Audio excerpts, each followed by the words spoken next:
Hi hello అందరికి నమస్తే. నేను మీ జర్నలిస్ట్ రవీందర్. టాపిక్లోకి వెళ్ళడానికి ముందు నాది ఒక రిక్వెస్ట్.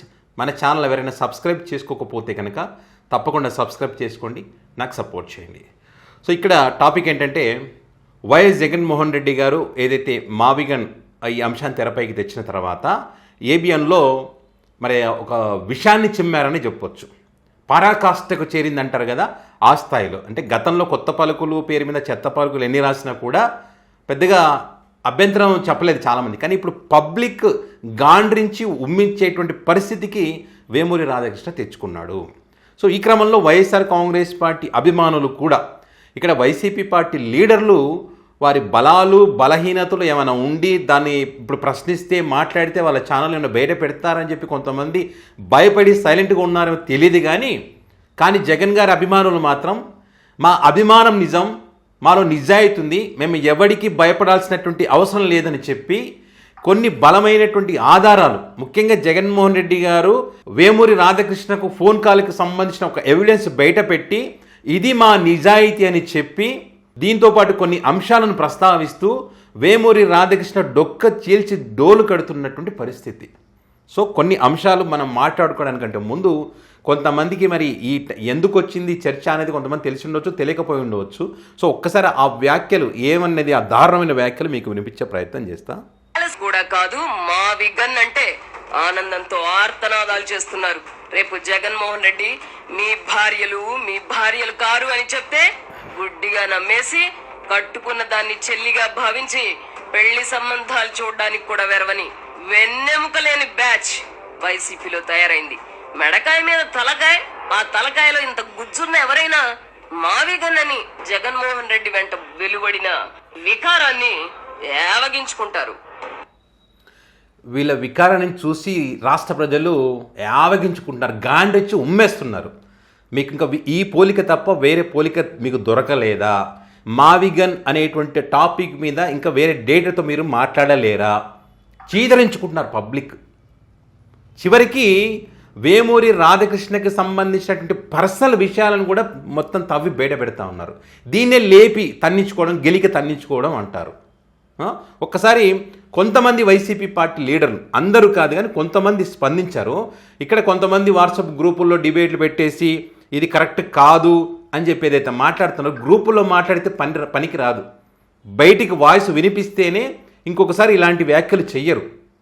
ఎందుకంటే మొదటి నుంచి కంట్రోల్ చేసి ఉంటే ఇంత దూరం రాదు. కానీ ఎందుకని మరి వాళ్ళు కొంతమంది సైలెంట్గా ఉన్నారు, కొంతమంది లీడర్లు స్పందించారు.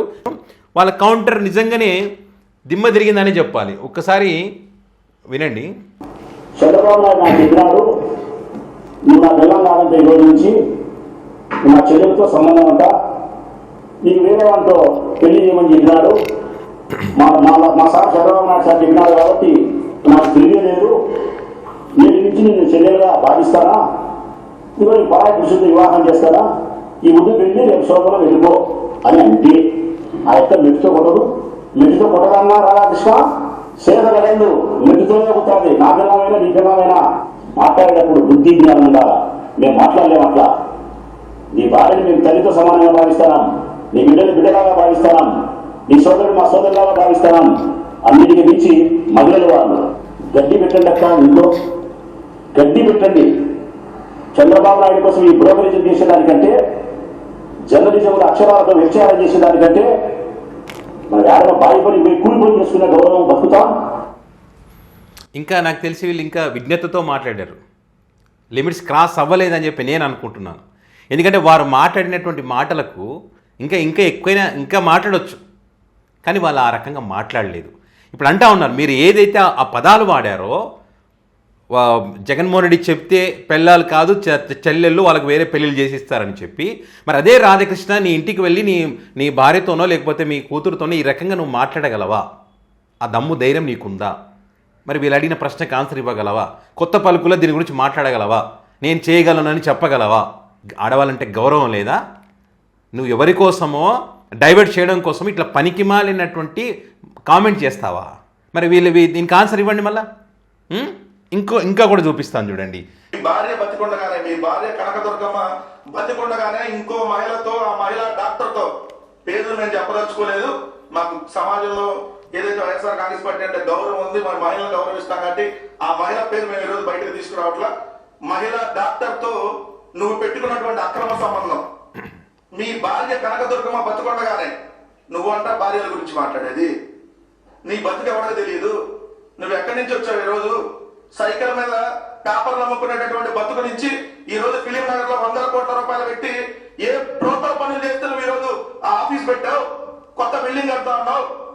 నీ భార్య బతుకుండగానే మహిళా డాక్టర్తో అక్రమ సంబంధం పెట్టుకొని పెళ్లి కాని పెళ్లి, నువ్వు మరి పెళ్లి చేసుకున్నావో పెళ్లి కాని పెళ్లితో ఉంటున్నావో, దానికి సంబంధించి మీ ఇంట్లో గొడవలు జరిగినటువంటి అంశం, నీ దగ్గర పనిచేసేటటువంటి ఒక మహిళా పిఏతో నువ్వు జరిపినటువంటి అక్రమ సంబంధం, దాని మీద DNA టెస్ట్ చేయించాలని చెప్పి అప్పుడు రాజకీయంగా కొంతమంది మాట్లాడి అవన్నీ మేము కూడా రోజు ప్రసారం చెప్పి ఇది అంటే ఏబిఎన్ రాధాకృష్ణ వెనక ఇంత తతంగం నడిచింది. మరి వేరే పార్టీలకు సంబంధించిన లీడర్లకు సంబంధించి, వాళ్ళ ఫ్యామిలీలకు సంబంధించి, వాళ్ళ ఆడవాళ్ళకి సంబంధించి, వాళ్ళ మొత్తం ఆస్తి కూడా ఏదన్నా కూడా బజార్న పెట్టేటువంటి ఈ రాధాకృష్ణ మరి ఇలాంటి వ్యక్తికి సంబంధించి జరిగినా కూడా ఏ రాజకీయ నాయకుడు ఎవరు కూడా ఆయన పర్సనల్ విషయాలు ఎక్కడ కూడా టచ్ చేయలేదు, మరి మాట్లాడలేదు. అంటే ఇది వీరి యొక్క నిజాయితీ.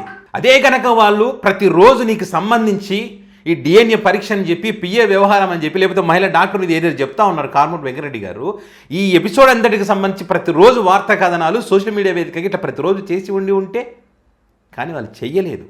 కానీ నువ్వేం చేస్తా ఉన్నావు? ఈరోజు సంబంధం లేనటువంటి ఆడవాళ్ళ గురించి ఇంత నీచంగా ఒక ఆడ యాంకర్ చేత నువ్వు మాట్లాడిస్తూ ఉన్నావు. ప్రపంచంలో ఎవడు కూడా ఇలాంటి మాటలు మళ్ళీ మాట్లాడాడు. ఇంత నీచమైన జర్నలిజం ఎవ్వరూ చెయ్యరు. ఇంకొకటి చూపిస్తా చూడండి మీకు. ఇది చూడండి. ఇక్కడ సీఎం జగన్ అంటే జగన్ గారు సీఎంగా ఉన్నప్పుడు రాధాకృష్ణ భార్య చనిపోతే పరామర్శించారు ఫోన్లో. ఏప్రిల్ 27, 2021 7:42 దానికి సంబంధించి ఒక కథనం ఒక ఆర్టికల్ వచ్చింది. దీనికి వైఎస్ జగన్మోహన్ రెడ్డి గారి అభిమానులు ఇది మా లీడర్ యొక్క నిజాయితీ విజ్ఞత, అంటే తన శత్రువు, అంటే శత్రువు మీన్స్ ప్రతిరోజు విషం చిమ్మేటువంటి వ్యక్తి అయినప్పటికీ కూడా జగన్ గారి మీద ప్రతిరోజు విషం చింపుతారు. అయినప్పటికీ కూడా వాళ్ళ ఇంట్లో విషాదం జరిగితే ఫోన్ చేసి ఒక ధైర్యాన్ని ఇచ్చారు, ధైర్యంగా ఉండమని చెప్పాడంటే మరి గొప్ప లీడరు. అలాంటి వ్యక్తి ఇంటికి సంబంధించి, అలాంటి వ్యక్తి భార్యకి సంబంధించి నీచమైన కథనాలు రాసినప్పటికీ కూడా మరి కంట్రోల్గానే ఉన్నాం. ఇప్పుడు ఏమైంది? అది శృతి మించిపోయి వైసీపీ పార్టీలో ఉన్నటువంటి లీడర్ల వారి యొక్క భార్యలందరినీ కూడా ఈరోజు నువ్వు మాట్లాడుతూ ఉన్నావు. వాళ్ళ భార్యలు కాదా, వాళ్ళ చెల్లెలని చెప్తే, జగన్మోహన్ రెడ్డి చెప్తే వాళ్ళ తలలో గుజ్జు లేకుండా పోయి మాట్లాడతారా? వాళ్ళవి చెప్పి వేరే పెళ్ళిళ్ళు చేస్తారా? ఎవడైనా అన్నం తినేవాడు, ఎవడైనా కడుపుకు అన్నం తినేవాడు ఎవడైనా ఈ మాట మాట్లాడతాడా? ఎవడు సైలెంట్గా ఉన్నా ఏం చేసినా జగన్ గారి అభిమానులు మాత్రం ఇలాంటి ఎగ్జాంపుల్స్ ఇంకా చాలా మొత్తం తవ్వి ఏమంటారు చరిత్ర మొత్తం తవ్వి బయట పెడతా ఉన్నారు. ఇక ముందట కూడా, ఇక మీదట కూడా ఇక వదిలే ప్రసక్తే లేదు. భవిష్యత్తులో కుమిలి ఏడ్చేటువంటి రోజులు మేము జగన్ గారు తీసుకురాకపోతే, జగన్ గారి చేత నీ మీద యాక్షన్ తీసుకోకపోతే ప్రతిరోజు భగవంతుడిని మొక్కు జగన్ గారు గెలవకూడదని చెప్పి వాళ్ళు ఛాలెంజ్ చేస్తూ ఉన్నారు చాలా స్ట్రాంగ్గా. జగన్ గారి అభిమానులు ఏదైనా టార్గెట్ పెట్టుకున్నారంటే ఆ టార్గెట్ మామూలుగా ఉండదు. అంటే గతంలో అనేక సందర్భాల్లో వీరి ఛానల్స్లోనే డిబేట్లు పెట్టినప్పుడు వాళ్ళే చెప్పారు, జగన్మోహన్ రెడ్డి గారి ఫ్యాన్స్ టార్గెట్ చేస్తే డేటాతో చేస్తారు, వాళ్ళు మొదలు పెడితే మనకు నిద్ర ఉండదు, రాత్రి ఉండదు, ఆకలి ఉండదు, బీపీ మీటర్లు బద్దలయ్యే రేంజ్లో వాళ్ళ టార్గెట్ ఉంటుంది, తట్టుకోలేము అని చెప్పి, జగన్మోహన్ రెడ్డి తట్టుకోలేమని చెప్పి ఇలాంటి అభిమానులు జగన్ గారికి దొరకడం నిజంగా జగన్మోహన్ రెడ్డి అదృష్టం అని చెప్పి వీళ్ళ ఛానల్స్లోనే చెప్పినటువంటి సందర్భాలు ఉన్నాయి. కాబట్టి వీళ్ళ అభిమానులు మాత్రం అంత ఈజీగా వదిలిపెట్టేటువంటి పరిస్థితి కనిపించడం లేదు ఇప్పుడు పరిస్థితులను బట్టి చూస్తే మాత్రం. సో చూద్దాం ఏం జరగబోతుందో. మరి ఈ అంశానికి సంబంధించి మీ అభిప్రాయాన్ని కామెంట్ రూపంలో పెట్టగలరు. Thank you.